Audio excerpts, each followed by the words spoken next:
Communities in some of the country's largest cities braced themselves over the weekend for mass immigration raids expected to target thousands of undocumented immigrants. The ICE raids were very successful. Many were taken out on Sunday. You just didn't know about it.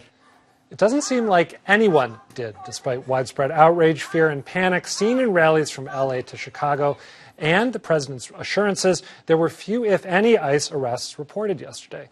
But while the president's ICE agents were expected to send undocumented immigrants back to their home country, Trump himself latched on to a very different kind of target on Twitter.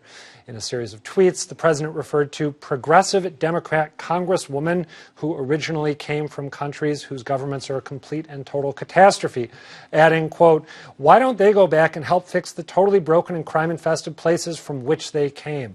Trump didn't mention them by name, but he was apparently referring to freshman Congresswomen Alexandria Ocasio-Cortez, Rashida Tlaib, and our own Ayanna Pressley. All, of course, are natural-born citizens, as well as Congresswoman Ilhan Omar, who was born in Somalia and became a U.S. citizen in 2000. Trump's team has denied any racist intent, but some Democrats were quick to point out the history of racism behind the president's statements.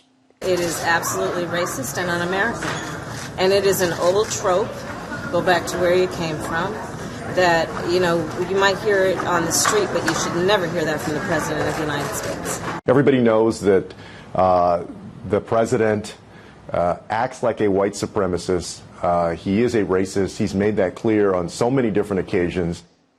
House Speaker Nancy Pelosi also weighed in to condemn the comments, which followed a contentious back and forth last week between her and the four congresswomen, who are sometimes called the Squad, over her handling of a border funding bill. Pelosi wrote, "I reject Trump's xenophobic comments meant to divide our nation. Rather than attack members of Congress, he should work with us for humane immigration policy that reflects American values." Joining me to discuss all of this are Tina Opie, Associate Professor of Management at Babson College, and Jen Deaderick, author of She the People, An Illustrated History of Women's Citizenship. Good to see you guys as always. Thanks. So, as I mentioned a moment ago, the president hopping in here and I think deciding he wants to leverage this situation follows this protracted back and forth between the Squad, if we're comfortable calling them that, and Speaker Pelosi, with people affiliated with them calling out her handling of the border bill, her leadership generally, her apparently telling Democrats behind closed doors, you know, please don't tweet or think twice about tweeting, and then her telling Maureen Dowd of the New York Times that the Squad doesn't have any following, and she does, and that's why they only got 4 votes for their version of a border bill. So I'm wondering, before we get to the president, who's at fault when it comes to this circular Democratic firing squad that we've seen unfold? Yeah, I think it was pretty. I mean, it's to me, it was a pretty standard, if heated exchange within. It's everything's more public now because there's tweeting and things. Nancy Pelosi's job is to keep the Democrats unified, and AOC and Ayanna Pressley's job and the others is to represent their constituencies who are maybe more to the left than the rest of the country.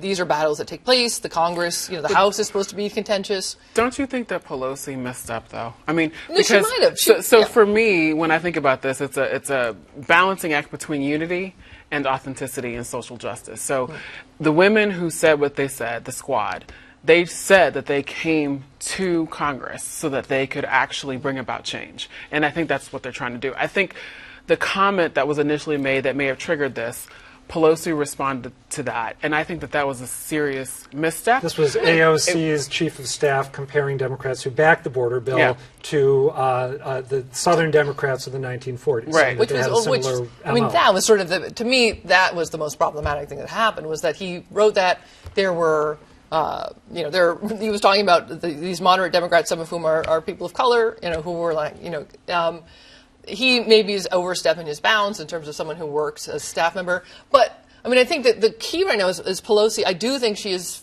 focused on a long game of how do we deal with this president and get him out. But we don't have to have that long game at the expense of addressing historical issues and marginalization of people of color, which is what I think the Squad is trying to surface.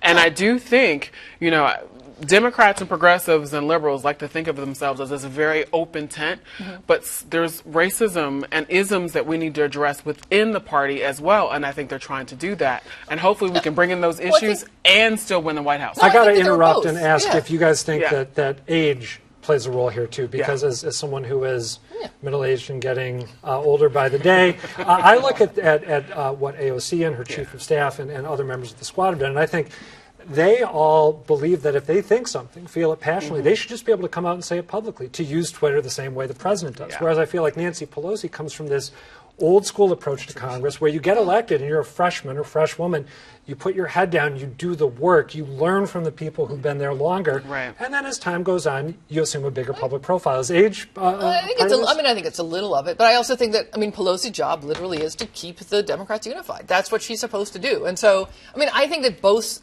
in that case, I think Nancy Pelosi had a point, the women who are in the squad have a point, that all of these things, that the discussion was important, and I don't think it was that unusual. It became unusual later with the president. I do think there's a generational issue, and what I like to see is we can learn from the experiences of people who've been in positions longer. I'm a management professor. We talk about implicit or tacit knowledge that people have, and we want to make sure that that's passed down. I also think, though, that some of the energy and some of the passion and new forms of communication that are being embraced now, what happens if we try to bring those things together? That makes a lot of sense. Yeah. Right?